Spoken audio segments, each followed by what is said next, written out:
Kuno care? The fuck about it? Kuno doesn't give a shit about the armor. Kuno's fuck gimp's got one big thing wrong with him. He's a fucking mutant. Look at him. Fucking growth hormone shit. He's a giant. The armor's too big for any man. Kuno doesn't give a shit about that freak armor. Kuno threw that shit away. Oh, come on. He's just pretending that he doesn't care because he's too small for the armor.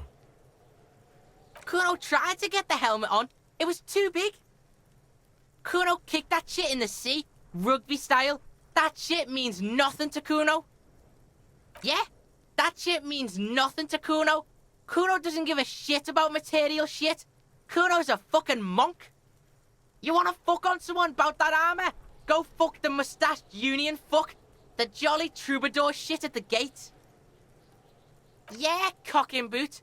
You know that jolly union cow fucker? Came around talking about cows or some shit? Came around pretending like he cares about cows? Yes, this troubadour has it. You can feel it.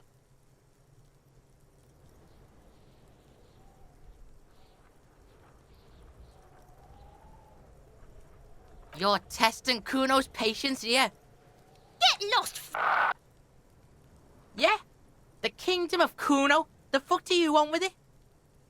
Yeah, Kuno doesn't know shit about that. That shit is beneath Kuno. Listen, listen. Kuno doesn't care about this small-time shit. Just listen.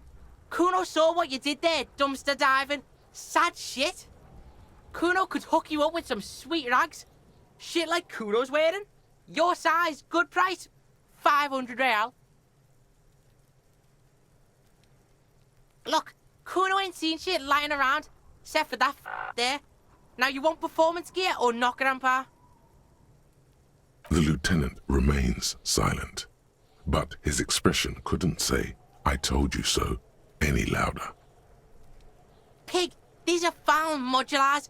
Liquid fit, performance crotch, urban survival shit. Made in Mirova by scientists. Pants scientists. Believe it, you need this shit.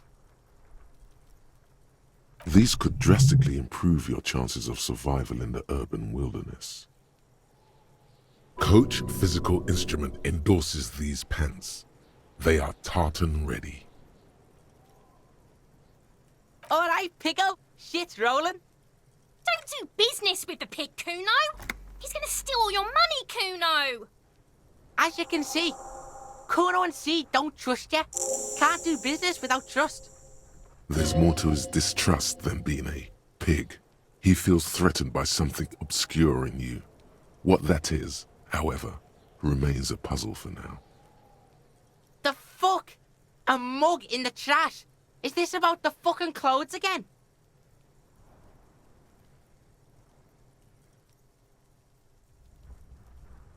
Yeah, Kuno sees where this is going. Kuno's got that fast brain. You saying you pigs are after the mug fucker, 'cause he's the clothes fucker?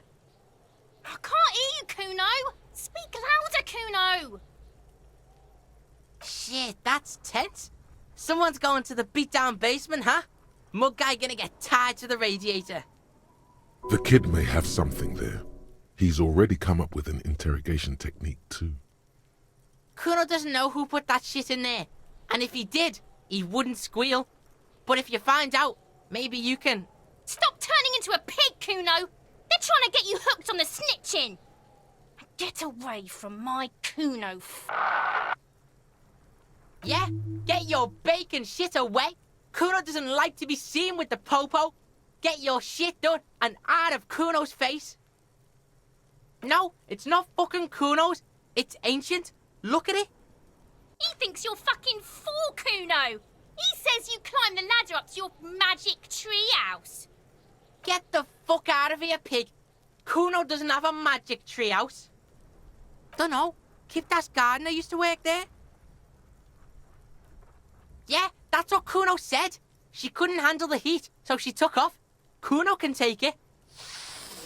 Shit's nothing to Kuno.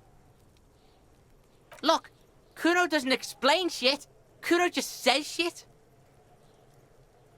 That's just some shit roofing gimps left behind, lazy dinks. There it is. That strange feeling again. As if there was more than meets the eye about that pile of roofing material.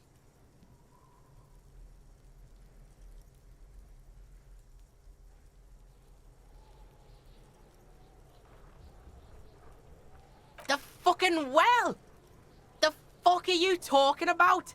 Ask me a normal question, pig! They're trying to make you feel stupid, Kuno. You glance again at the roofing material in front of the shack. Yes, you should go back there. Yeah, whatever. Kuno doesn't give a shit. Kuno doesn't fucking care.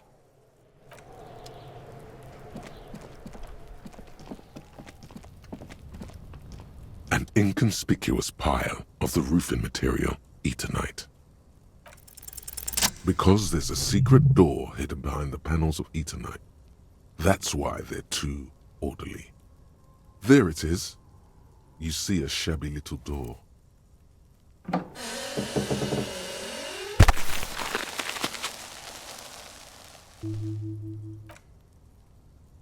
What is this then? A tool shed? Let's investigate.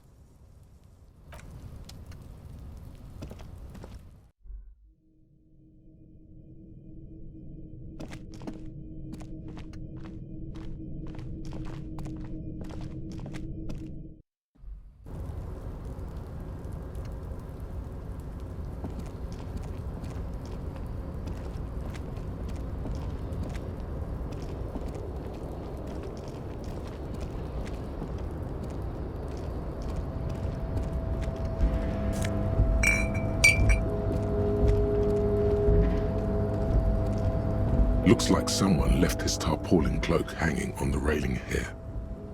Man down, a trooper has been left behind the enemy lines. You could swear it's more of an instinct than an actual sight, but you know there's the RCM signature rectangle on the cloak. It's a cop's cloak. Yes, it's probably yours. It bears the RCM insignia, and you have a habit of being careless with your equipment. You could probably make the jump. You look like you've done some track and field in your day. The wind is aggressive up here. The lieutenant looks at the enormous crane towering in the distance over the container yard.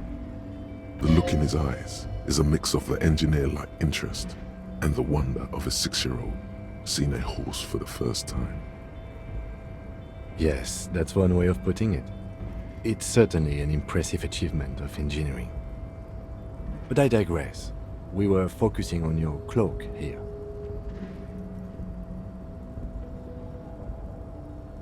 I was under the impression we are on our way to meet the king of this castle under siege, Evrard, one of the people we're interviewing.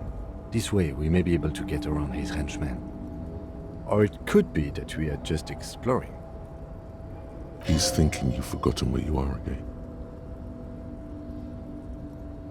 The cloak? I do think it's yours, yes. As to whether you should go for it? Well, it doesn't seem too dangerous. 2 meter stops. Whenever you're ready to do it, I'll be right behind you.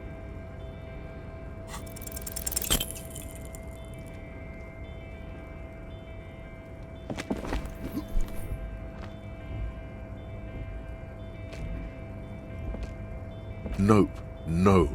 That's still too high. What were you thinking? You're not a gymnast. You're a boxer. And you've climbed way too high up here. You could have died there. Shit. I'm failing you. This wasn't part of our deal. I got you, Bratan. Let me just adjust your breathing a little bit. There, isn't that better? Hey, what's happening? You okay? It's okay. You're just having a little panic attack. Try to breathe as slowly as you can, alright? The necktie lets go a little. Its vicious grip easing around your neck. Colors return to the world around you. Good. We can always come back when you are feeling better. It's just a cloak after all.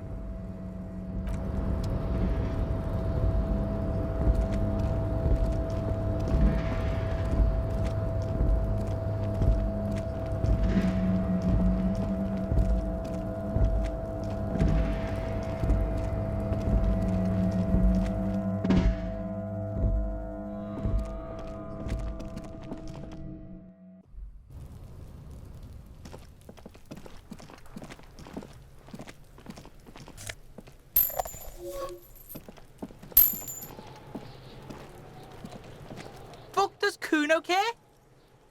You found Kuno's secret door to Kuno's secret shack. It was closed for 5,000 years. How the fuck did you get in? Shit. Get the fuck out of here. You can't do that. He can't do that, Kuno. He's trying to fuck at you again. Pigs can't displace.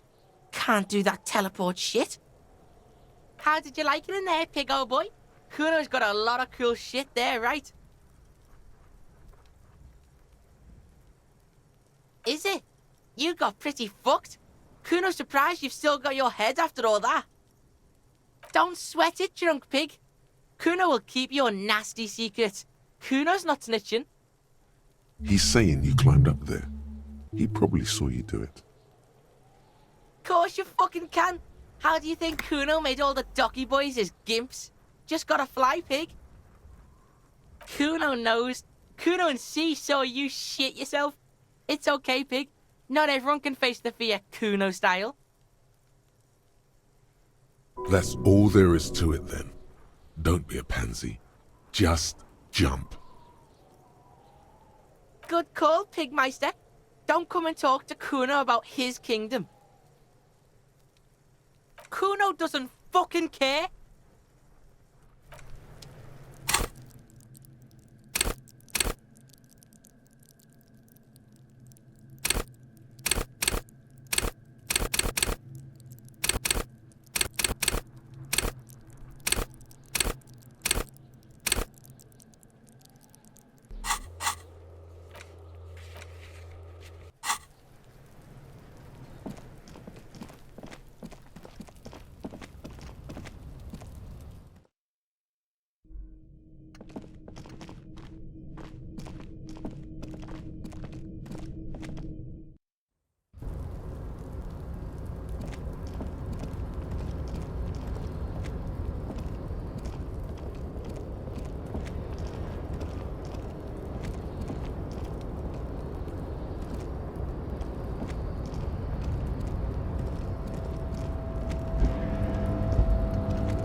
A tarpaulin cloak with possible RCM markings is still caught on the railing.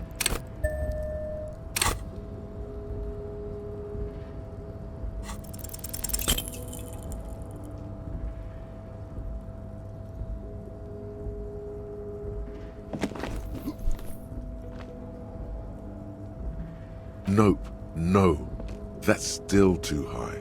What were you thinking? You're not a gymnast, you're a boxer. And you've climbed way too high up here. Sure. Just be careful, okay? Looks like you almost strained a muscle there.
Before you stands a motor carriage. The bodywork is covered in blue and white livery, bearing the number 57. In the cabin, you are welcomed by a set of steering levers, a radio microphone on a hook, a pull-out toolbox under the seat, and the soft glow of the fuel preheater gauge. All right. Ready? I turn, you press start. It's next to the preheater. He's downplaying his excitement. the lieutenant is more than happy to show off his precious carriage. The dashboard lights up with orange glow. The rounds per minute gauge jumps, and the engine of the Caprice Canema comes to life with a whiny growl. The lights unfold with a little click, casting electrical light onto the ground before the vehicle. There you go. I'll turn them off from the remote once you're done. We just need to stand in front of the machine now. The frequency tableau lights up, and the green button labeled Prime Line glows like a feline eye. And then you hear something. The soft purr of electrical kittens, radio waves cast far and wide over the metropolis. A woman's voice greets you through the static. This is Precinct 57. Hello, Lieutenant. How may I assist you? Hello, Alice. Please assist our colleague from the 41st Precinct here. I'm putting him on. This is Officer Alice Demetri, Precinct 57. How may I assist you?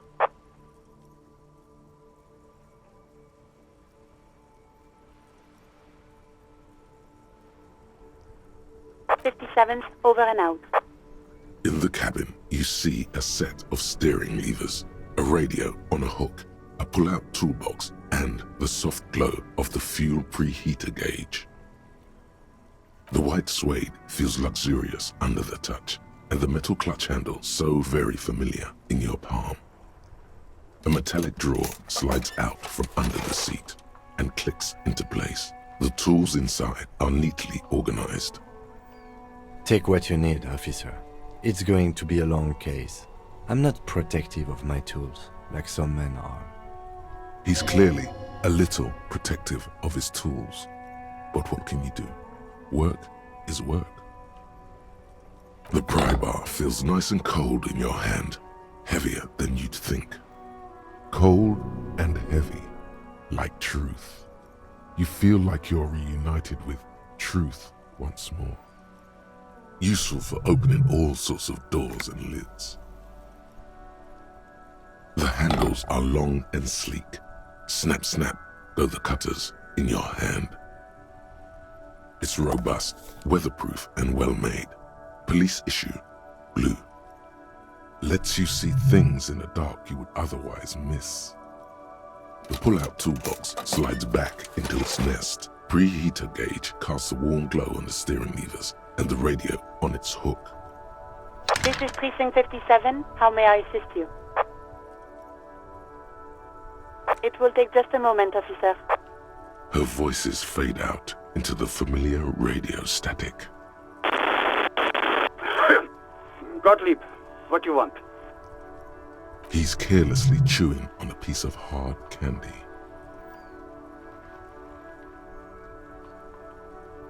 Oh, it's you.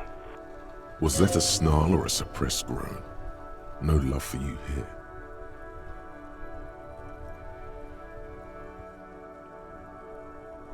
Yes, there's no end to the misfortunes fate has seen fit to rain upon me. Basking in your glory, yeah? Practically drowning in it. Please, tell me what your complaint is before I am completely submerged. And you survived it. Congratulations. Are you mobile? Sort of, but by God does it burn in your chest. Even better. Anything else? I wouldn't worry about that. Officers your age have coronary trouble all the time. Also, death is a natural part of life. With all the damage you've been dealing yourself with drugs and alcohol, I'm not surprised. There is no surprise in his voice, only careless superiority. What else? I'm not a brain doctor. Look on the bright side. You've got a whole new life now. Use it wisely. And then that motherfucker Gottlieb, reeking of schnapps, ordered me into his butcher's room. Officer Fisher is in a storytelling mood. He continues, and I ask him, "You sure, Doc?" And he's cool as can be. "Yeah, if you're in pain, we've got to get that baby out." And so he removed my appendix on the spot while the party was still on in the other room. And I was delirious with pain and all the snaps I'd had. But I remember thinking, man, that Gottlieb can stitch. Only a month later, when I got a chance to properly thank him, did I find out that he had no recollection of the event. That's Gottlieb for you. In league with some devil, he is. I'm sure of it. Cheers. The clinking of beer glasses is drowned in group conversation. What? You want me to do blood work for you again? Tell you just how bad things really are across the board? You want another rundown of everything collapsing inside your body? You want the real, honest-to-God truth? Stop drinking, eat magnesium and vitamin D. Our station is not a retirement home. We don't have the funds to deal with rock stars past their prime. So it's political. You're being neglected because of political reasons. And no, I don't want to hear a political commentary on the topic. In fact, I got work to do. Some idiot has glued his eyelids shut with cyanoacrylate. It looks like Mactorson. It's not fucking cryoacrylate. It's super glue, Doc.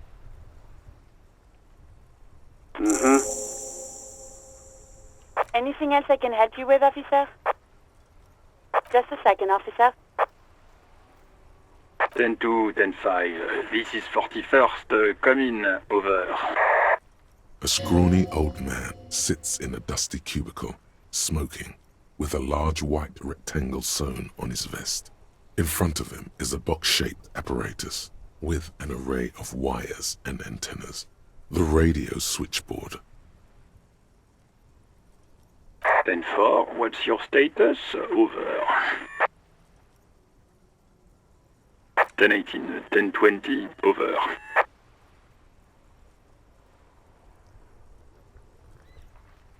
10-18, 10-20, over. State your message, sir. Over. 10-9, repeat message. Over. 10-4, message received. This is a very serious situation. I need to 10-22 the captain. Over. 1022, the captain. This sounds bad. Bad and scary. Like being called to the headmaster's office in school. Is it him? What does he want? Says he lost his badge and needs to report it. He what? He lost his badge? This is Communication Officer Jules Pidieux, sir. Over. You mean your partner? Over. What is he saying? He's asking who you are. I'm his goddamn partner. It's your partner, Satellite Officer Vikmar, sir. Over. Did he lose his memory along with his fucking badge? Who lost his badge? Dick fucking Mullen. Who do you think? It's Officer Dick Mullen from the bestseller Dick Mullen and the Lost Identity. Dick Mullen is not your name. It's the name of a fictional detective who would not lose his badge. Defend yourself. Immediately. They're laughing at you.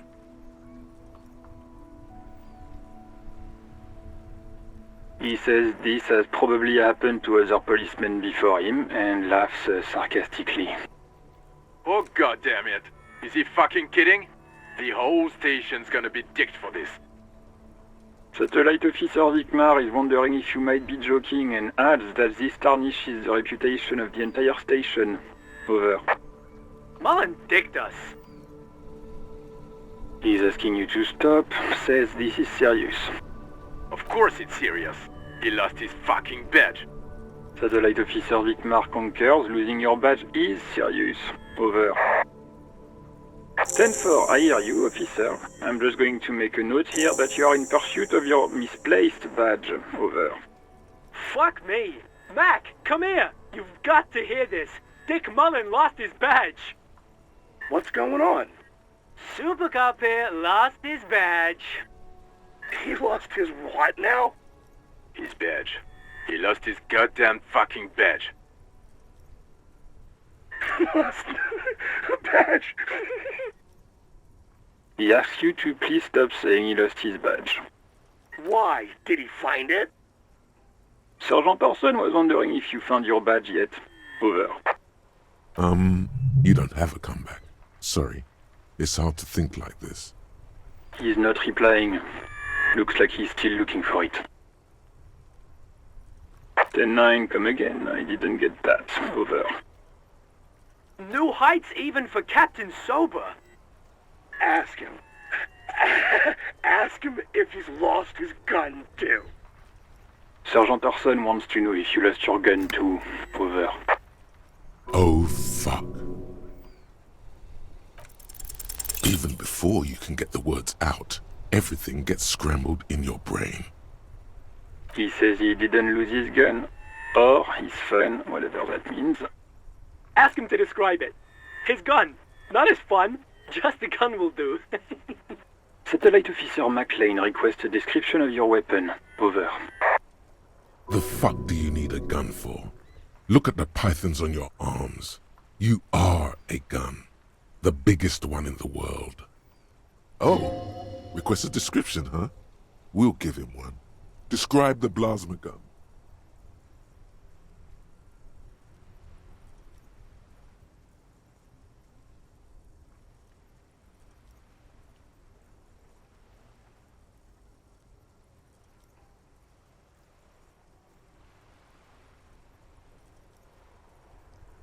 He says it's just a regular gun. Sounds like he's being deliberately vague. Detective Mullen has done it again. Where's my gun? Dear God, he lost his gun. Oh my, I can't. This isn't really a laughing matter. Mac can face a giant of Coco Nur by himself, but Disco here made him piss his pants. Oh, I can't. Fuck. He lost his... Ask him if he's still got his wiener. Oh, man. I'm not going to. Ask him.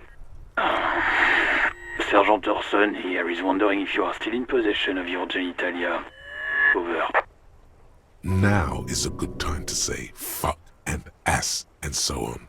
That'll make this all right.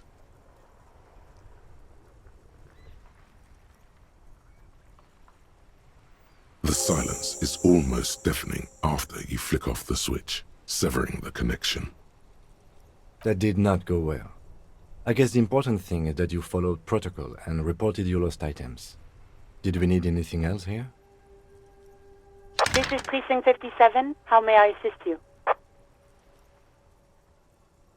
57. In the cabin, you see a set of...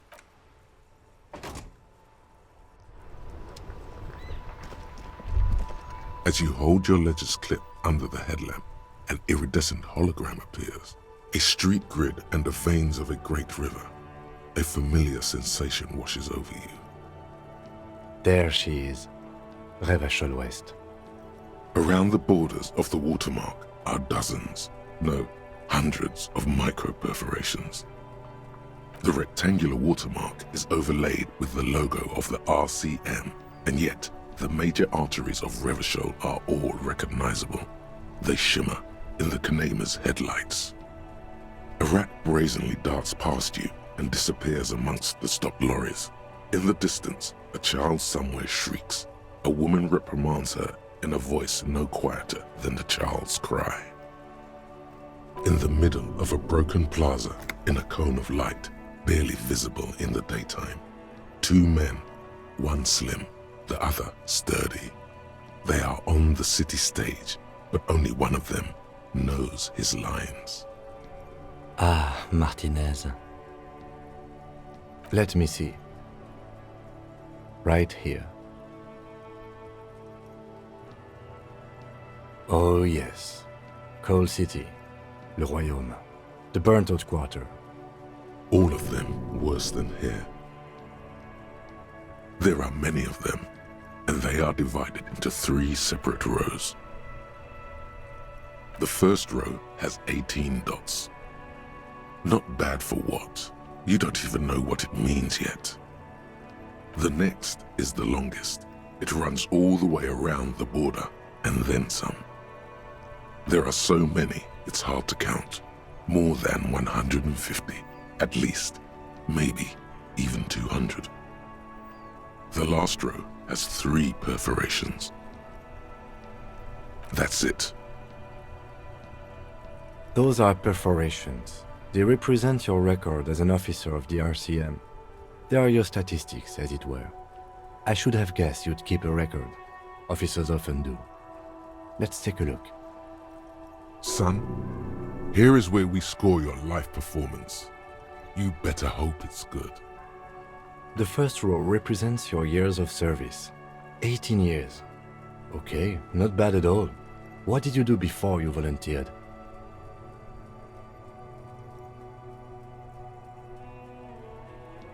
That's what it says.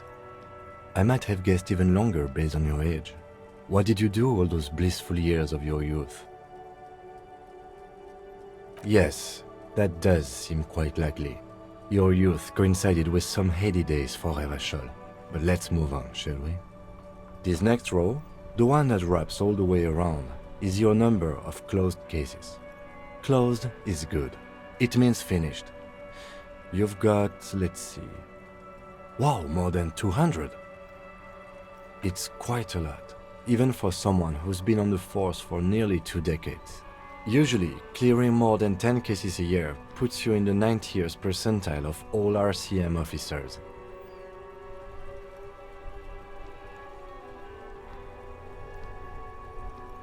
Call it what you want. You were a valuable member of your precinct. Now, let's look at the last row. Right. Those are your confirmed kills. You've got precisely 3 perforations there. Confirmed kills. That sounds pretty evil. A drink would soften that feeling. For an RCM officer, especially Precinct 41, which is in the Jamrock Quarter, it's rather tame. I mean that in a good way. What's it feel like to kill a man, Mr. McCoy? A young woman asked the man across the desk from her. Honestly, babe, says John McCoy, crossing his ankles over said desk. I don't feel anything anymore. It's just like brushing my teeth. I do it once or twice a week and don't really think about it. There's no trace of guilt in his voice. There are certain officers who treat their kills like some kind of ghoulish game. If they do happen to solve a case, it's usually by accident. But it seems as though you are, or at least were, one of the good ones. So we have that to be thankful for. He's sincerely glad you're not a scary predator. Not to say relieved you're competent. Yes. It's not a problem for him to state it, however. Everyone has their own method of coping. Some more effective or self-destructive than others. Personally, I find it helps to keep up a few hobbies. Oh, this and that. Let's not get into it now. Why not gardening? You've already got the gloves. It's meant in earnest. Please don't mistake it for a jab. The lieutenant nods. Right. I'll go turn off the lights.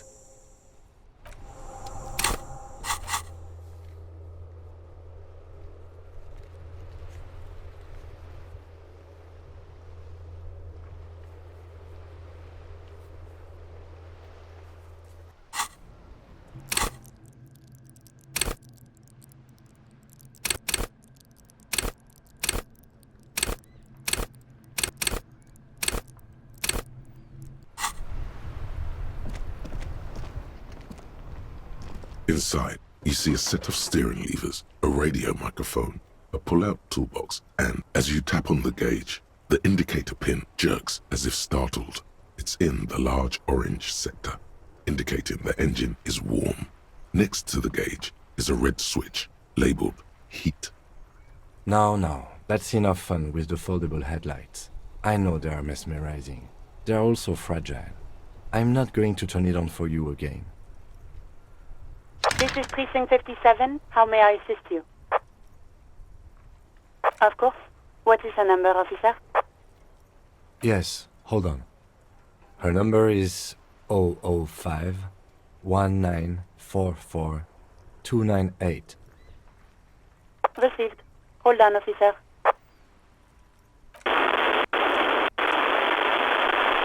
Give it a minute. She might be busy at the moment. Takes a bit to get to the phone. Officer, I have Sylvie Malaika on the line for you.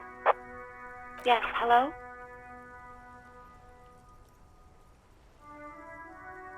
Oh, right. Hello, officer. What can I do for you? You can hear resentment in her tone. She's not thrilled to be talking to you again.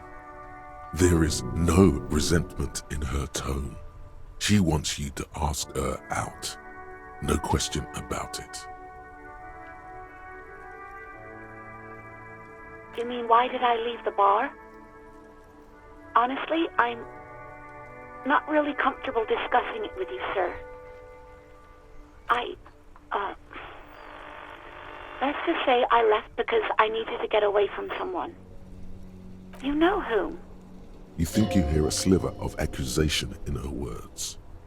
Don't be paranoid. She's obviously talking about someone else, not you. I really don't want to talk about this. Let's just forget about this, okay? Maybe, I don't know. I just know I have to take some time off right now. No, not me. What? Of course it bothered me. But I thought the union already knew about the court. No one calls the police. The union would get angry. You know, what the union says goes. People listen to them and they take care of their own, which is like everyone here. Garbage.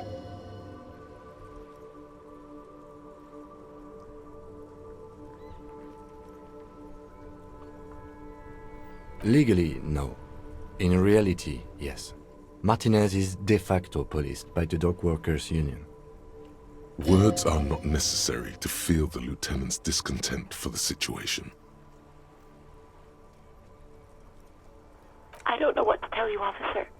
I didn't call you because I didn't want to get in trouble with the others. With the union. I'm sorry about that. No, sorry. I don't. Not a lot of people have phones around here. Copper thieves take the wires. People don't have the money to have the cables put in again. They use the union's phone, or the one on the coast. It was someone else.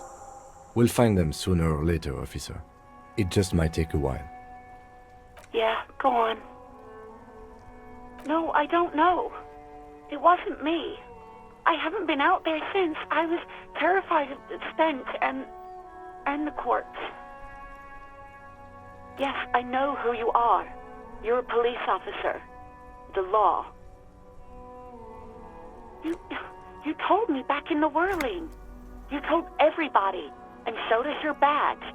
I don't need to hear about it anymore. Oh, no, I haven't, sorry. Real policemen have uniforms too, by the way. Where's yours? He's in plain clothes, voluntarily. It's different from not knowing where your uniform is. There are officers who wear the signature Perseus black uniforms to the highest ranks in the RCM and end up buried in them as well. Others do it more casually. Looks like you're one of them. Please, no. Not this again. Everyone saw your cool gun, detective. You were trying to impress some people with it. Everyone was eating and... Sounds like it's going to be bad. Do you really want to know? You were waving it around in everyone's face, begging them to describe it. You said it calms you, and then you started making suicide jokes. It got pretty graphic. Some poor sod was trying to eat his pudding while you were screaming, spit flying, imitating the mercy shot right next to him. Spat some in his food. I don't think he touched it after. People tried to back away from you or even slip out of the door, but you screamed. I am the goddamned law, and you have to listen to me. You are all suspects in a murder investigation. Me neither.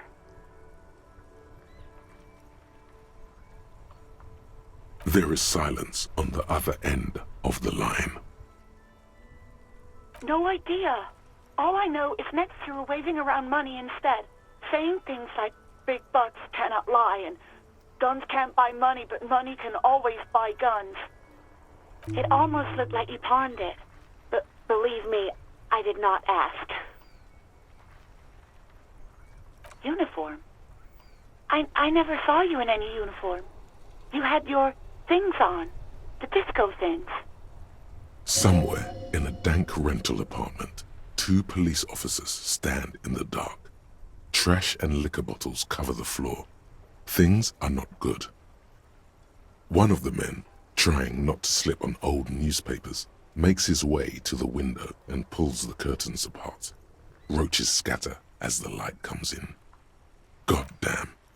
Officer Michelle Elfboy Williams speaks to himself. His partner, Sundance Fisher, looks at the patrol uniform he's wearing, then at an identical suit frame on the wall. It's blue and covered in dust. Let's get the fuck out of here. He turns to Williams. He hasn't been here in days. Well, you tried to jam it down the toilet, sir, clogging it completely. After I had unclogged the toilet and retrieved the paperwork, I threw it out in the trash, thinking you didn't need it. I am sorry about that. Anything else, Detective?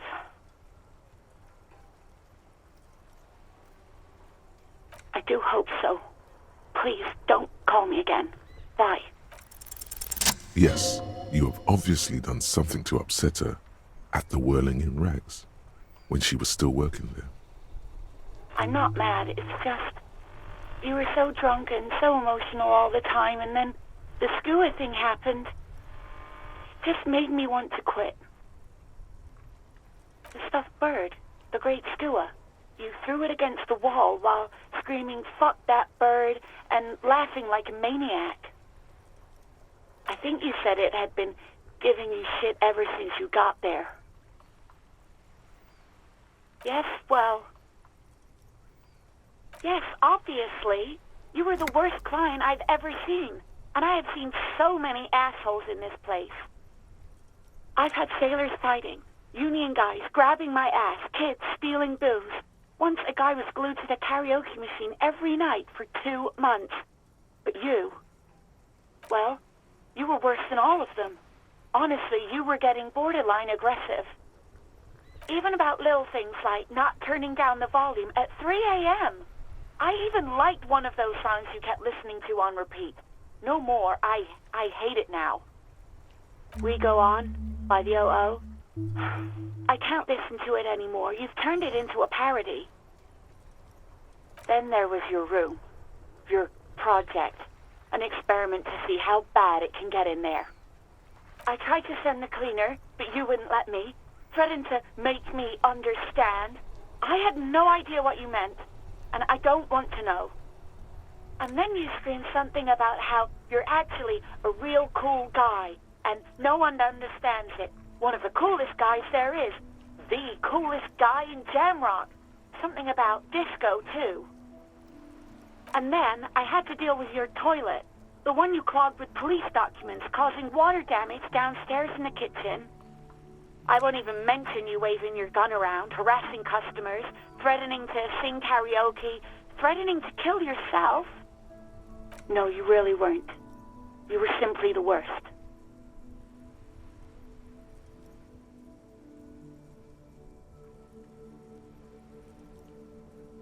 God, I knew I shouldn't have brought it up. Just try not to call me again, and let's pretend it never happened. All sorts of things. From disco, rock too. So much disco and rock. Which one would that be? Sad? I think the one you mean is the smallest church in San Sans. Butchered that right up. Interesting. You still have to find it, however. You hear a sigh of relief on the other end of the radio. Wordless, the call breaks. Then, the already familiar voice. Anything else I can help you with, officer? 57's over and out. In the cabin, you see a set of steering levers, a radio on a hook, a pull-out toolbox, and the soft glow of the fuel preheater gauge. This is the Cupri's Kinema, my motor carriage. You can use the toolbox and the radio if you'd like.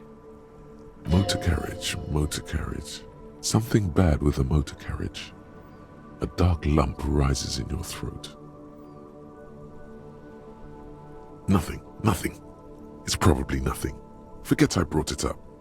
Please proceed with the carefree lollygagging. No, I'm afraid not. We have a murder case on our hands, remember? A motorized vehicle, officer. I'm sure you are familiar with the concept. We've had these for nearly a century. The Cupri's Motorcore does provide most of our patrol vehicles, yes. In the cabin, you This is Precinct 57. In the cabin, you see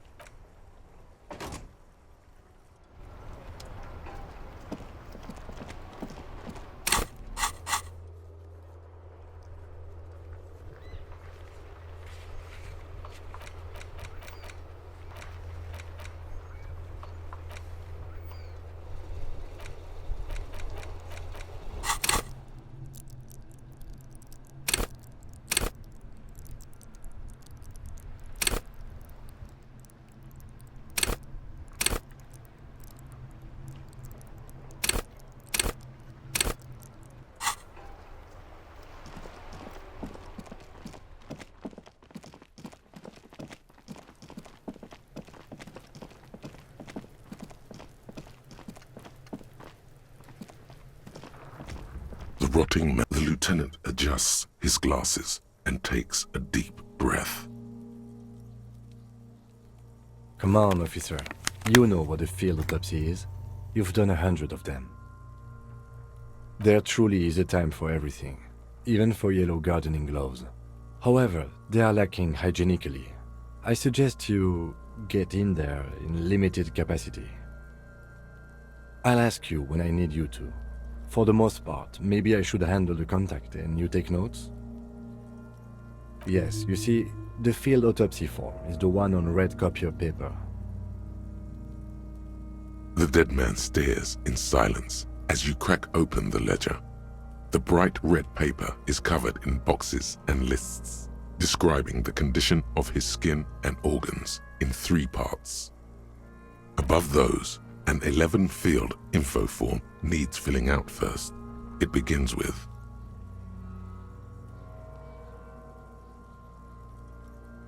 Let's. The corpse does not object. He lies slumped to the side, stinking. The ground underneath him is saturated in purge liquids.